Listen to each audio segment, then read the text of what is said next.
Thank you to the adjudicating committee for the Cormack Award. Special thanks to Hilmar Pavel, David Marhadi, chairs of history and humanities who nominated me, and also for Sasha Colby and GLS who took part in that nomination. And thanks to all of you for coming and for listening. I know you all have really busy schedules, so I'm grateful for your presence. What inspires me about teaching are the myriad ways that I see for forging connections between the historical period that I teach, medieval and Renaissance Europe, and today. And I say that not because Matt Damon and Ben Affleck just came out with The Last Duel. Though I did start my class today, my medieval and Renaissance lecture, by asking my students if they'd seen it yet. I guess what would be more accurate for me to say is what inspires me is the realization that a world so distant and so foreign has so much to say to our students in the 21st century. This is not exactly a new insight of mine, but it has taken me a while to figure out how to tap into those conversations between the past and the present in the context of my teaching, and to figure out how to get my students to take part in those conversations actively. For years, I would just draw connections between past and present by simply flagging news stories that had some resonance with the class and with the topics I happened to be teaching. So I've probably gotten the most mileage out of the parallels between Saint Francis, the 13th century mendicant and founder of the Franciscan order, and Pope Francis. You think they only have a name in common? I would ask my students. They already had learned that St. Francis was dedicated to poverty, that he cared for lepers when no one would go near them, that he captivated masses of people with their preaching. And then I would show them, I still do, how Pope Francis moved out of his fancy papal palace into the Spartan guest house of Vatican City, how he bought a secondhand car, how he washed the feet of undocumented refugees, and how his Twitter following would rival St. Francis's crowds any day.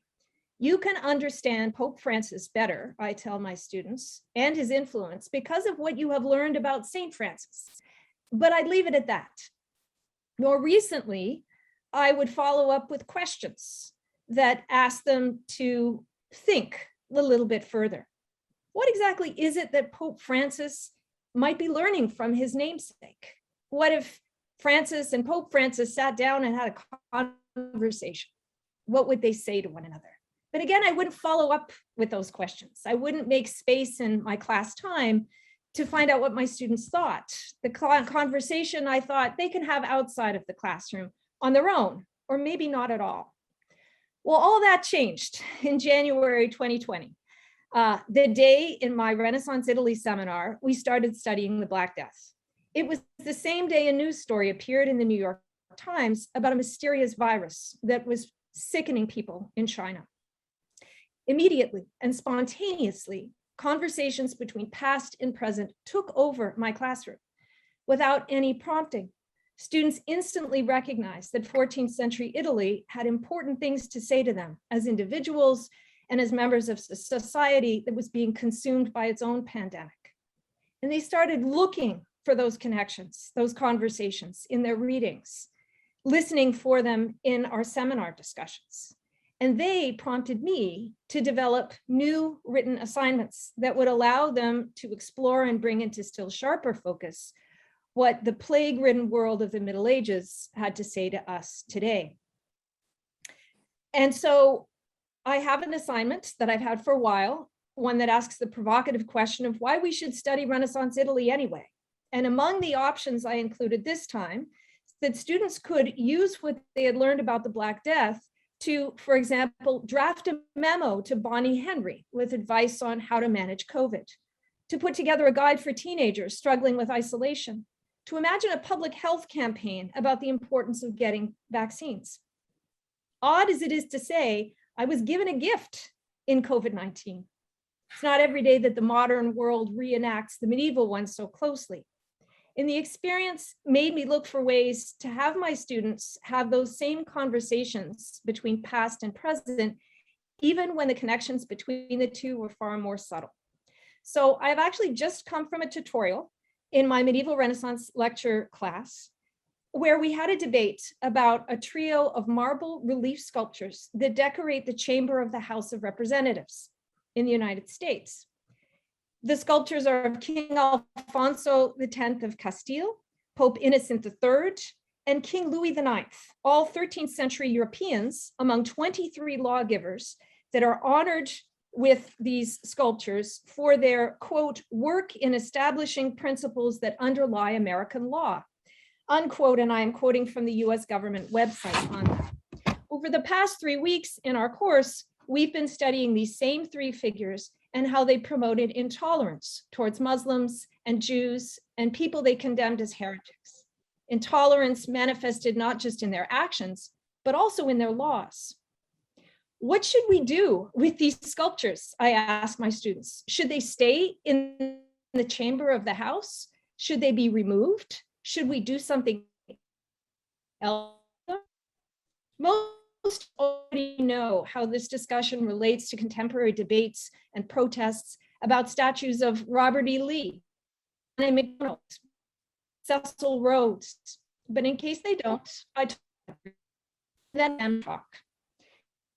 The debates about these other statues and people. But the fact is, students are wrestling with many of the arguments and ideas that the people in those debates are also putting forward.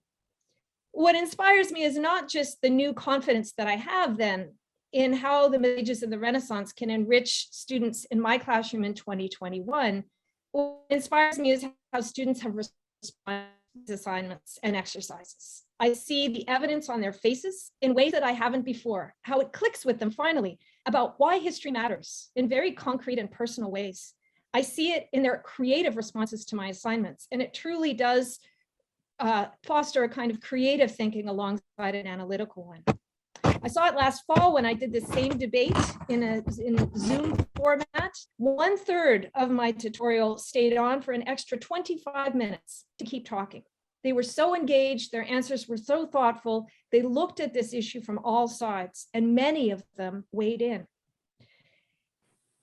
I see it also in how students have become more invested in these contemporary debates as a result of participating in the one we had in our class. And so I guess what inspires me is that I've seen in a very tangible way how these conversations between the past and the present can help students grow into the active and empathetic citizens that we all hope they will be.